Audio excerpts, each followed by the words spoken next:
Ngunit bakit nga ba tila laging patakaran ng PBA ang nagiging sentro ng balakid para sa mga hakbangin ng mga players ang dahilan? Parabagang PBA ang nagiging kontrabida sa mga plano ng players, di po ba? Para sa akin, isang karangalan para sa ating mga Pinoy na may mga kababayan tayong kinikilala ng mga taga-ibang bansa ang husay sa larangan ng sport. Datapwat subalit, ngunit sana ay nauna munang isinaalang-alang ang sitwasyon bago pa man lumipat sa ibang liga sa dahilang babalikan pa rin naman siya nito at magiging malaking balakid sa kanyang inaasam. Mga idol, naway maging wake-up call ito sa pamunuan ng PBA kung bakit tila nanlalamig na sa liga ang mga basketbolista sa bansa. Kung bakit mas ninanais ng mga batang manlalaro ngayon ng mga ibang bansa kaysa sa PBA gaya nila kay Sotto, Kiefer Ravena, Thirdy Ravena at Kobe Paras. Ito ba'y issue ng kita o sweldo, exposure o simpleng pangarap na naisundan ang yapak ng mga iniidolong NBA players kaysa sa mga sariling PBA players natin? Bakit ang mga nasa PBA na ay nais pang lumipat ng liga pa abroad? Maging ang mga fans ay hati na rin at tila nanlalamig na rin sa PBA na mas malaki pa ang rating ng NBA sa PBA in terms of viewership. Dahil ayon sa ilan, di na raw masasabing may kompetensya sa PBA dahil ito raw ay SMB League na. Ngunit ang tila di maipagkakaila na maging itong mga opisyal at player mismo ng PBA ay may kanya-kanyang manok na NBA team at player. Ganun pa man, umaasa pa rin tayo na sana ay maayos ang gusot na ito sa pagitan ni Keifer at ng PBA dahil sa huli, ang akbang na ito ni Keifer ay maaaring magbukas ng oportunidad sa iba pang mga Pinoy na magnanais magpakita ng husay sa ibang bansa, mapabilig man yan, Euroleague, NBL ng Australia o NBA. Para sa akin, naway magsilbing aral sa lahat itong mga huling kaganapan sa mundo ng PBA at ng kanilang mga players gaya itong kay Thirdy, Ray Parks Jr. at Keifer upang maayos muna kung anuman ang dapat ayusin. Sa parte ng players na dapat tignan muna ang kasalukuyang sitwasyon nito bago pumalaot sa iba at sa PBA naman ay maayos na sana ang mga patakaran na kung ito ba'y nagiging hadlang naman sa ikasusulong ng kaunlaran at kabuhayan ng mga atleta nito ay dapat nang baguhin. Ika nga, ang bawat batas ay nararapat na maging pantay sa kapakinabangan ng lahat. Jordan Clarkson, malaki ang posibilidad na makapaglaro bilang lokal sa Gilas national team. Ayon sa panayam ni dating PBA Kouame na si Noli Iyala, kay FIBA Asia Executive Director Hagop Kajiran, bukas di umano ang FIBA sa Asia na balikan at pag-aralan ang eligibility ni Clarkson bilang lokal kung mapapatunayan ng SBP na ang paglalaro sa Gilas ni Clarkson bilang lokal ay makakatulong sa pagsulong at ikauunlad ng larong basketball sa bansa. Ani pa ni Hagop, sa huli ang layunin di umano ng mga patakaran ng FIBA sa mga balakid na iyan ay upang masiguro na magkakaroon ang isang bansa ng sarili nitong programa na itutulak ang sarili nitong mga manlalaro o homegrown talents para paunlarin at hubugin ang kani-kaniyang skill sets ng mga ito para sa ikauunlad ng national team.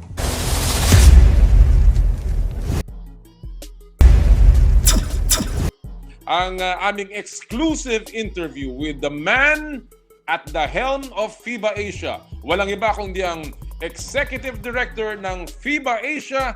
Walang iba kundi si Mr. Hagop Kajiran. Well, you know, I'll go to a point that is very close to the heart of the Filipino, and obviously that is the what we call here the Hagop rule, which is, you know, having to play before you're 16 years old. I know it's not yours, but you know, that's the way it is. It has been known here in the Philippines. But, to a more specific matter, is there a chance that FIBA, or is there a move for FIBA to review these rules that may allow players who have blood connections in their country In law, it is called jus sanguini. That players who have a blood connection can actually be allowed to play as a local for their country.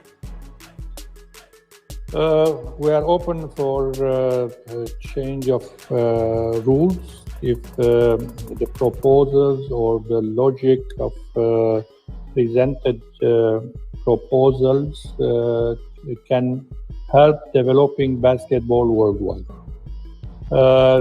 Considering the naturalized players, we always and everybody has to take into consideration to keep the balance between naturalized players and the local players. The main purpose is to develop the basketball in the country, to develop local players in each country. The others who join with acquiring or getting the nationality must not be adopted for good, or else you will never develop basketball in your country, in any country. I'm not talking about Philippines. So even if there are proposals to study the cases and the possibility of increasing the number of naturalized players in any national team, we have to take into consideration does this change help developing basketball worldwide? Does this change help improving the national the basketball on national level? So these are our concerns, and not the individual cases if we can do this or that. So, Right. as administrator, I'm sure that even in Philippines, when you are ready to, let's say, make any change within your local rules, you take into consideration what is good for Philippines, for the basketball of Philippines. The same approach you will see in FIBA. All right. Well, I know it's a difficult matter, and I'm sure that this will be studied as it develops. Many things change in the course of time, and I'm sure FIBA will always do things for the best interest of basketball. Mga idol, dito napapasok ang mga naging kontrobersyal na salita ni Coach Tab Baldwin naman tungkol sa mga local coaches natin at ng mismong SBP at PBA. Siya naman na naging mitsa upang tuligsain ito ng mga local coaches gaya nila Coach Yengiao at iba pa na tila nasaktan sa mga nasabing iyon ng banyaga. Ayon kay Coach Tab, ang atin di umanong mga local coaches ay masasabi niyang tactically immature o hilaw pa sa wika natin. At ang ating pundasyon ng basketball sa bansa kabilang na ang PBA ay mahina, kung kaya tayo ay nahihirapan makipagsabayan sa mga larong pang-international. Para sa akin, masakit man ang katotohanan, ngunit imbis na ikairita ng ilan, alang-alang sa ikabubuti at ikaunlad ng ating sport sa bansa, ay dapat nating pakinggan at pag-aralan ang mga sinabi ni Coach Ta bilang isang leksyon upang mas pagbutihin pa ang kasalukuyang sistema at nang maitama kung may mali, mapunan kung may kulang para sa ikauunlad ng pinakamamahal na sport ng mga Pinoy, ang basketball. Kung inyong mapapansin, mas nais pa ng naturang Kiwi mentor na puro mga bagito ang isasabak sa Gilas kaysa sa mga PBA stars. Dahil naniniwala siya sa tinatawag na player development bilang pangmatagalang solusyon sa ating hikahos na sistema ng sport sa bansa.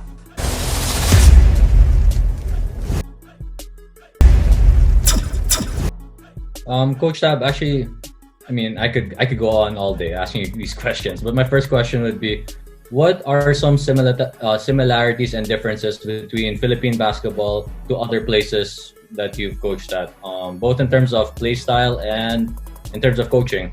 I think the love for the game here is evident, but since this is a podcast by coaches and largely for coaches as well, what is one thing about Philippine coaching culture that surprised you when you got here?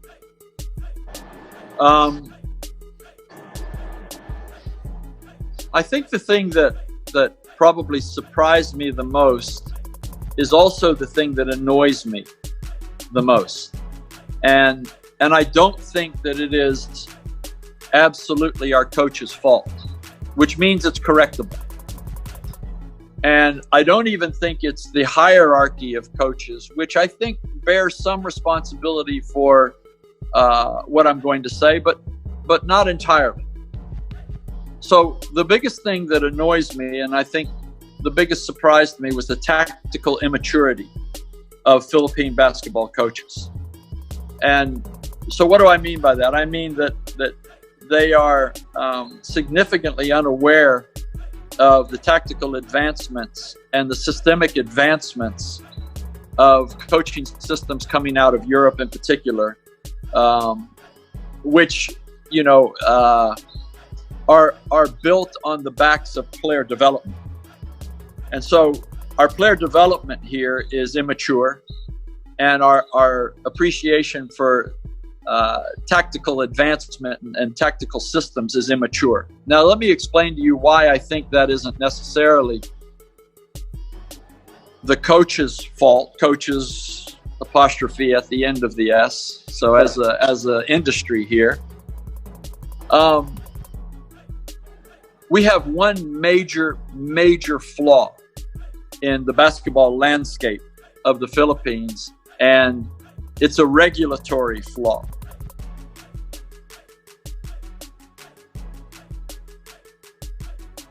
Kay Sotto nasa Pinas na.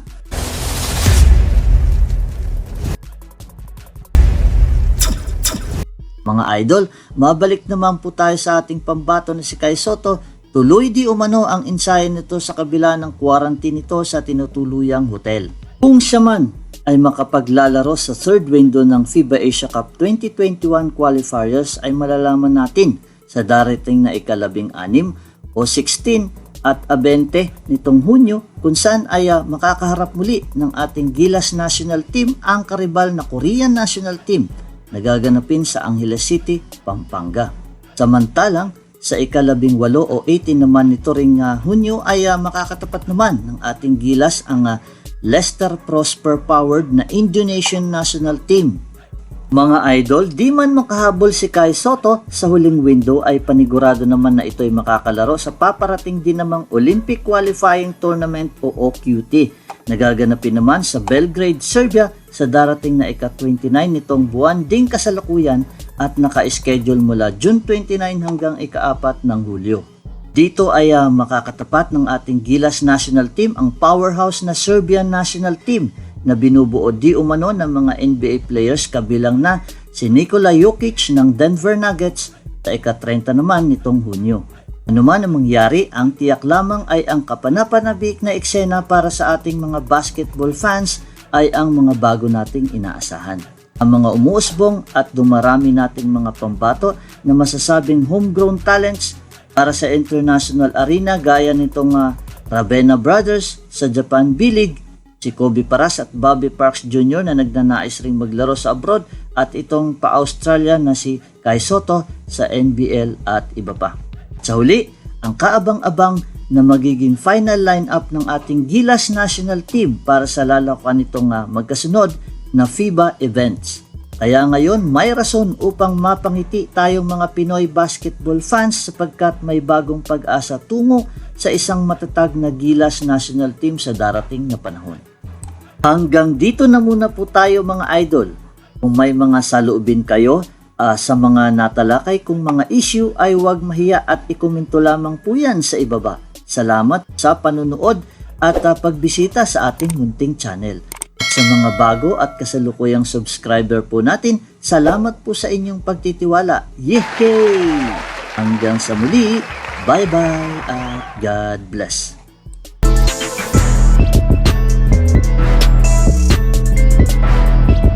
How are you? Kumusta? Okay naman. Ako lang mag-isa. Dapat kasama ko buong family ko, pero hindi available, walang available na limang libreng spot sa flight. Umuwi ka talaga sa Gilas? Tama ba? Yeah. Quarantine na, diretso hotel. Gano'ng katagal ka dito pala? What's the plan?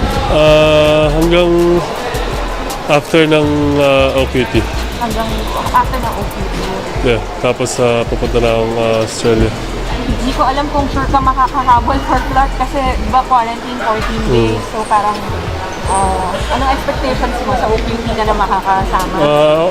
Ako, depende na sa kung may mababago pa, pero ako kahit anong mangyari, stay ready pa rin ako na maglaro sa kahit kailan pa yan na nandito ako sa Pilipinas.